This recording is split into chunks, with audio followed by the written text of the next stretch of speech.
From myths to models to madness. Annoying AI talking about interesting things. Let's get started. Welcome to the Deep Dive. We're going to be tackling something that I think is on a lot of people's minds these days, fake news. And we've got some really interesting sources that you've given us to work with. One is an academic research paper that really kind of gets into the nuts and bolts of fake news. And the other one is a study that looked at how and why people share news online, especially during something like the COVID-19 pandemic. And it seems like you're really interested in the bigger picture here, not just, how to spot fake news, but like, why does this stuff spread so fast? What makes us vulnerable to it? And what are people doing to kind of fight back against it? So let's dive in. Yeah, the why is definitely just as important as the what when it comes to fake news. It's a really complex issue with some pretty big consequences. It really is, and it's kind of crazy to think that this term fake news has become so widespread that it was actually chosen as word of the year by multiple dictionaries in recent years. Yeah, I mean, that just goes to show how big of a problem it's become, And what's interesting is that even though this term is everywhere, experts still don't really agree on one single definition of what fake news actually is. So how are we supposed to even wrap our heads around this if everyone's using this term differently? Well, originally the term fake news really just referred to like news articles that were intentionally false, just completely made up stuff.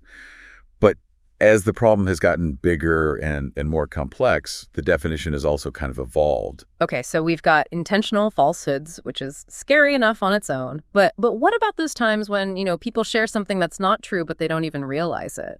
Like all of those supposed COVID-19 cures that were going around online. I remember seeing something about boiled garlic being like a miracle cure. Can you believe that? Oh, yeah, I remember that one. And that's actually a really good example of the difference between disinformation and misinformation.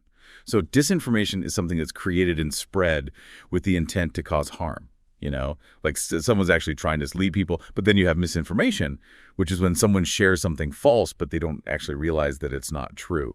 So it's more like an accident, but it can still be just as harmful, That's a really helpful distinction. So I guess to unpack this a bit further, what kinds of fake news are actually out there? Well, one way to categorize fake news is to look at the intent behind it. So was it created to deceive people on purpose? Or was it more about entertainment or making money? And that gives us some categories like satire, hoaxes, rumors, propaganda, clickbait, even conspiracy theories. Wow, that's a pretty wide spectrum. So if someone claims that Elvis is still alive, that would be a hoax, right? Mm-hmm. And then all those flat earth theories would fall under conspiracy theories. Exactly. And then you've got satire, which often uses humor or exaggeration to comment on current events. It's not always meant to be deceptive, but it can definitely blur the lines between what's real and what's not. And then there's clickbait, which is all about getting you to click on something with a sensationalized headline or a misleading preview, even if the actual content is totally different. Yeah, I mean, it's crazy how much fake news is out there. But I think the million-dollar question here is why does this stuff spread so fast? Why is it everywhere? Well, a lot of people like to blame algorithms and social media platforms, which definitely play a role, don't get me wrong. But a lot of the time, humans are actually the weakest link. Wait, so you're saying that we're the problem? In a way, yes. Lack of awareness is a huge problem. Mm-hmm. There was this one study that showed that way more people spread fake news unintentionally than intentionally. And what's even scarier is that most people are way too confident in their ability to spot fake news.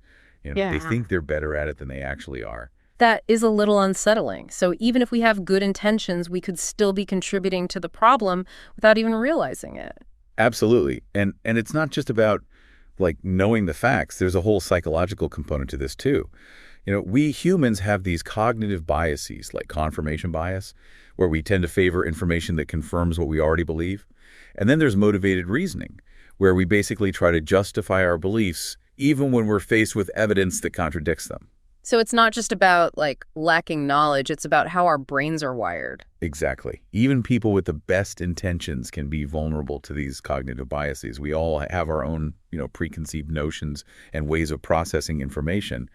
And those can definitely make us more susceptible to falling for fake news. So yeah, the human element is crucial to understanding why fake news spreads so effectively. We can't just blame the technology. We need to look at our own role in this whole thing. It's kind of humbling in a way to realize that we're all susceptible to fake news. But knowing all that now, what can we actually do about it? Like, are there ways to fight back against this? Oh, absolutely. And that's what's so encouraging. So even though it's a really complex issue, there's actually a lot of research being done on fake news detection. Yeah. And we're seeing some really promising developments. Oh, that's good to hear. So what are researchers working on? Like, is there some sort of magic formula to just filter out all the fake stuff? I wish it were that easy. But there's actually a lot of interesting work being done with artificial intelligence, or AI.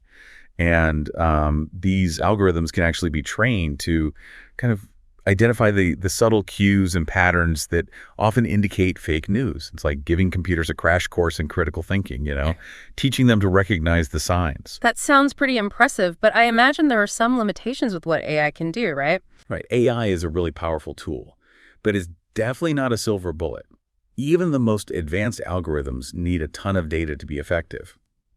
And the thing is, those tactics that spread fake news, those are constantly evolving too. It's like a constant arms race with researchers trying to stay one step ahead. And then, of course, there are ethical considerations too. We don't want to create AI systems that censor legitimate content, or stifle free speech. That makes sense.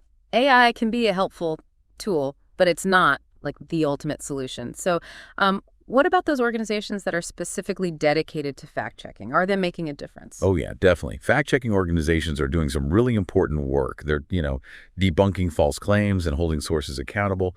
And a lot of social media platforms are also starting to use fact-checking as part of their systems, too. That's good to know. But I've also heard some people express concerns about, how effective fact-checking can actually be. What happens when someone is already convinced of something, Are they really going to change their mind just because a fact-checker tells them otherwise? Yeah, that's a valid point. So fact-checking definitely has its limitations. It's really hard to reach those people who are most susceptible to misinformation. And then there's also the issue of scale.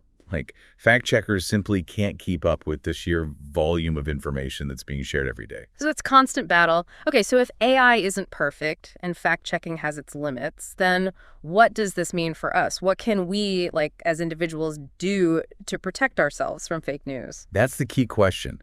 While those systemic changes are really important, individual actions are just as critical.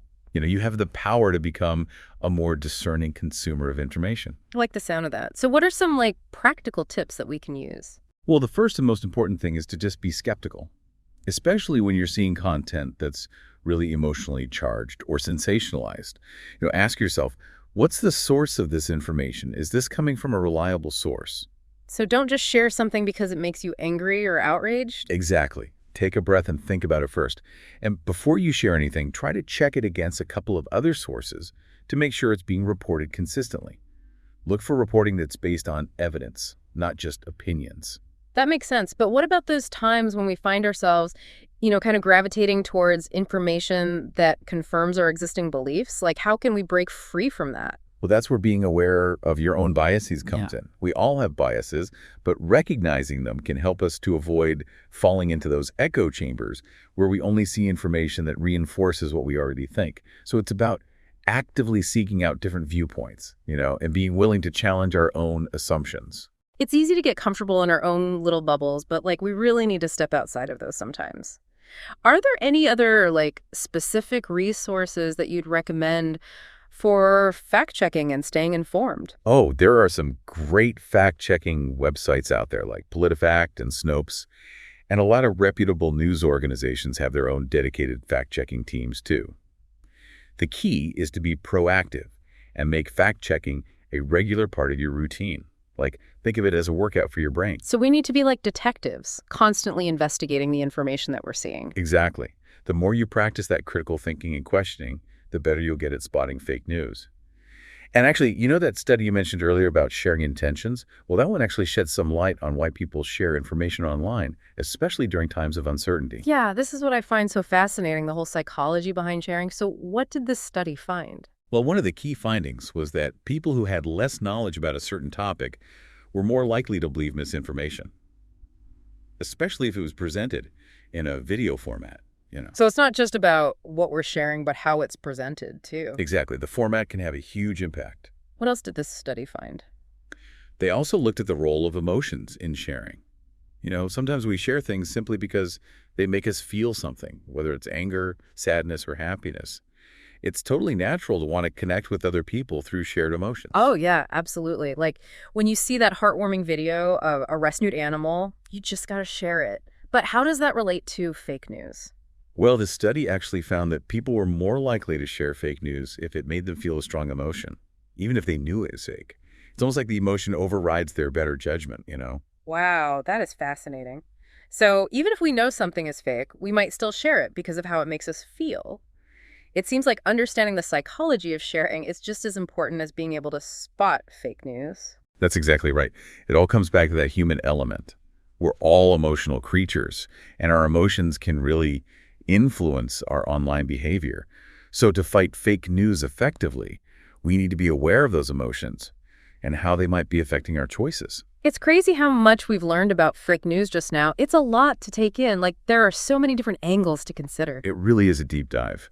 And as we've been talking about, there's no easy answer. It takes a lot of effort from a lot of different places. Yeah, like what's been really striking me is how interconnected the human element and the technology are, We can't just blame algorithms or bots or whatever. Like, we have to acknowledge that we play a part in this whole thing, too. Absolutely. Whether we're sharing things without checking them or letting our emotions get the best of us, Totally. It's all connected.